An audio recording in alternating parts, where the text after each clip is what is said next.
Security ரிஸ்க்குமே இருக்குது. இது வந்து வெறும் போலீஸ்க்கு மட்டும் இல்லை, இன்டெலிஜென்சி டிபார்ட்மெண்ட்டில் ஒர்க் பண்ணுறவங்களுமே ரேடியோவில் கம்யூனிகேட் பண்ணுறப்போ இந்த மாதிரி இஷ்யூஸ் வந்து நடந்தது. ஸோ இப்போ தான் வந்து என்கிரிப்டட் ரேடியோ கம்யூனிகேஷன்ஸ் வந்து கொண்டு வந்துட்டு இருக்காங்க ஃபார் ட்ரோன்ஸாக இருக்கட்டும், இல்லை சப்மரீன் கம்யூனிகேஷனாக இருக்கட்டும், எல்லாமே. இதோட ஒரு எக்ஸ்பிளனேஷன் வீடியோ வந்து நான் என்னோட இன்ஸ்டாகிராமில் வந்து போட்டிருக்கேன். அண்ட் ஐ திங்க் யூடியூப் போட்டேன்னு தெரியல, பட் இன்ஸ்டாகிராமில் வந்து நான் போட்டிருக்கேன். ஒரு ரேடியோ ஸ்டேஷன் வந்து ஹைஜாக் பண்ணி அதில் வந்து என்னோட ஓன் கஸ்டம் வாய்ஸ் வந்து போட்காஸ்ட் பண்ணியிருப்பேன், இல்லை கஸ்டம் சாங் வந்து போட்டிருப்பேன். பட் ஃபுல்லாகவே அது என்னோட ரூம்குள்ளே வர மாதிரி ரேஞ்சில் வச்சு ஸ்பெக்ட்ராம்ஸ் வந்து கம்மி பண்ணி பண்ணது. Okay, so if you're interested நீங்கள் அதில் போய் நீங்கள் செக் பண்ணி பார்க்கலாம்.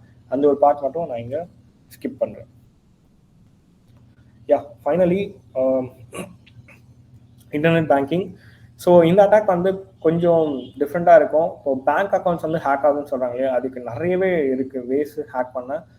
பட் ரொம்ப ஈஸியாக வந்து நம்ம ஹேக் பண்ணுறதுக்கு இந்த ஒரு மெத்தட் வந்து நம்ம ஃபாலோ பண்ணலாம். நான் ஒரு மிஷின்